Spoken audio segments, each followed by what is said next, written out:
So it's finally upon us, the new ikmultimedia Tonex Editor. So we'll install this. We'll go into IK Product Manager. You can see here we've got the update for Tonex SE. And this is introducing the new Tonex Editor. We've got new firmware and then Tonex ONE firmware as well. And then general reliability improvements. So we'll see what we have. It's quite a hefty upgrade, 1.9 gigabytes. So we'll install that now and see where we get to. So we'll click yes to that, and then we've got a Tonex setup wizard as we're installing something new. We'll accept that. We'll have the standalone Tonex Editor VS3. That sounds good to me. We'll install that. It's the usual installation procedures, I guess, or the usual directories that are used, and then we'll get things installed. So finish installing, click to finish. So wrap up, and then we're all good here. Everything's installed. We're updated to 1.9, and so now I guess we'll open the new editor, and we'll see about updating the firmware on the Tonex ONE. So here we go, Tonex Editor. It's a good sign. It's not responding, so it's open, but it's not responding. But yeah, this is, I guess, this is what happens when the first time you open it up. I guess we'll download the new skins. And yeah, as per usual, as expected, I guess, as my Tonex is not connected, it's not going to pick up anything. So let's start it again, and I'll just connect my Tonex ONE using USB. I'll just close this and see what happens. So yeah, it loads a lot quicker already if you've got the Tonex connected. So it needs a firmware update. We'll do the firmware update straight away, and we'll let that do its thing. So there we go, latest firmware on the Tonex ONE. It's going to sync up. So this is the Tonex editor once it's loaded up, and I've connected my guitar into the unit, and we're connecting out from the unit into my audio interface, and I have Reaper open, and we've got track 1 armed, so I can listen to whatever's coming out of the Tonex ONE.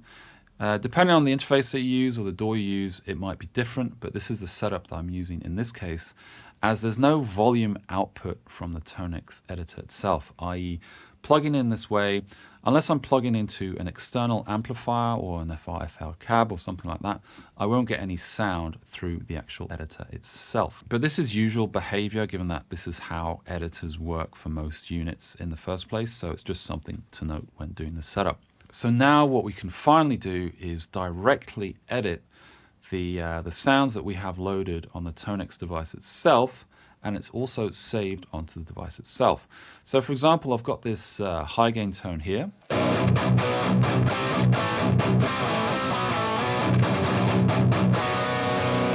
So if I want to add some effects onto the loaded profile or the loaded preset, I can really easily do that here. So for example, there's no noise gate. So I'll add a noise gate, that's gone.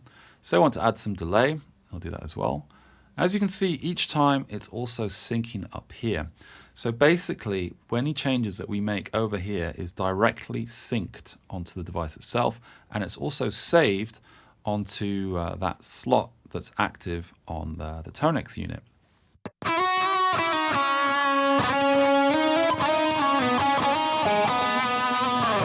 And the thing underneath here is all the presets, or well, profiles or presets that we have within the pedal library at our disposal.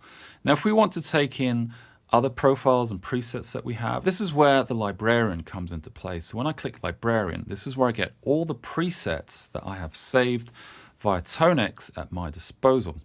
And then we also have access to ToneNet over here, so it will log itself in. And then I can see all the various things from ToneNet as well. And another thing to add here is that we can now directly audition on the unit itself.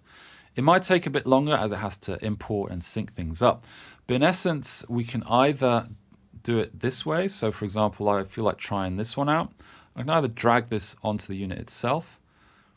It will load and download, and it will give me this prompt of saying, do you want to overwrite? Yep, we want to overwrite that. And so now it will be in slot A.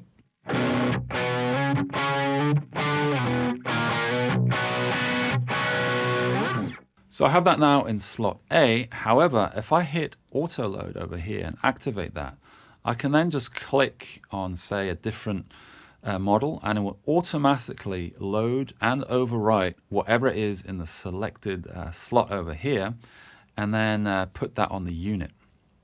So let's try a different one here.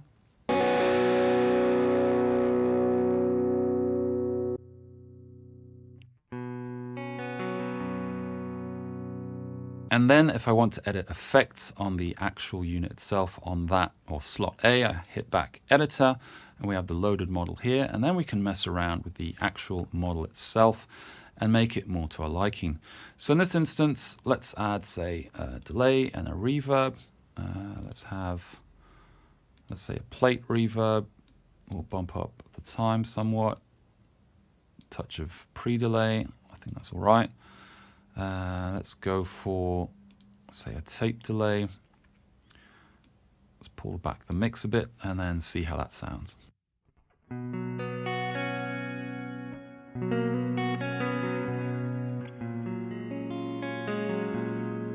And now we have that preset or that tone model that's loaded onto the unit itself and saved with those settings on the unit itself. So the thing to bear in mind here is that if you've got a tone model or a preset or something loaded onto the device and they're making edits here and you really like that tone, one thing that you can do is then save it back into your own personal library. So I will go back into Librarian and I will load, say, one of my presets that I usually use over here into the first instance. And then we'll go back into editor. And then over here, for example, say we put the gain back, the bass back. Let's just do a few simple edits just to show what we're doing. It will then sync to the unit. So it's now saved. And if we want to save this new sound or this new preset per se, I then can open Librarian and then drag this back into the Librarian. It will then save over here. The only thing here is that it doesn't rename it depending on what it's called here. So in this instance, for example, I've got the same name as other presets because that's how that preset is named when it was loaded. And the way around that is simply to rename on the actual device itself. So let's call it that. We'll then sync it up and then we get that. And so now if I drag this back into here, it will be saved under a different name. So to avoid confusion, it's one thing to bear in mind. So if you're messing around with the sound of a preset or a tone, think of maybe renaming it first if you want to save it into your library so as not to have multiple versions of, say, your same favorite tone. And now something I can do here, which I was doing previously, is basically I use the Tonex ONE as a backup essentially to my FM3. So I've made a capture of my FM3. I'll link to a video that I made on that above. And what I've done here is I've simply copied the same backup, or well, the same profile of that sound into both of these slots. And then on the second slot, I can then set it to be, well, that's going to be my lead sound. So I want it to have some delay. Let's try with those settings. And then I also want to disable the gate on my lead sound. So when I switch to leads, I have no gate active. Simply done like this. And then now it's synced to the unit. And then I have one sound where I've got the noise gate active. And then when I switch to my second sound, it will be with the noise gate deactivated and the delay on.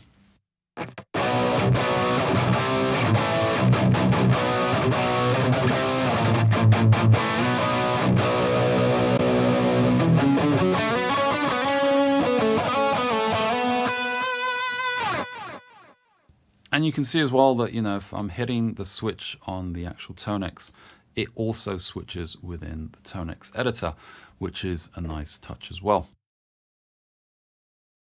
And for the actual menu items, we just have tempo setup, which looks like this. So either global or preset for the tempo mode.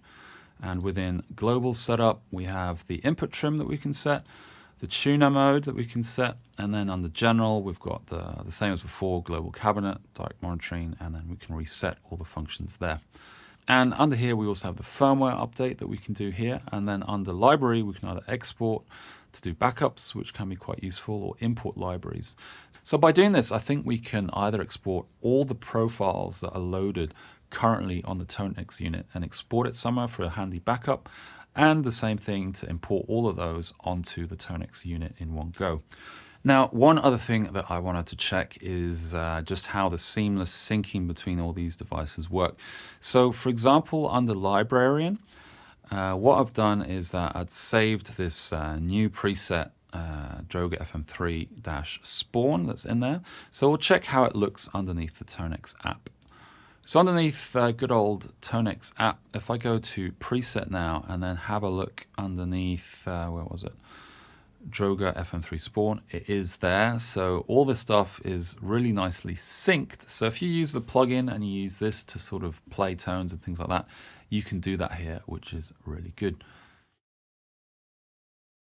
Now for an overall experience, I think this is sort of finally the thing that makes a bit more sense, as in how typically digital profilers, modelers, or digital units are usually used, in that you've got a dedicated editor that edits the actual unit itself, and then you have to plug in the unit to say an audio interface or to an amp or something like that to actually hear what's coming out of it.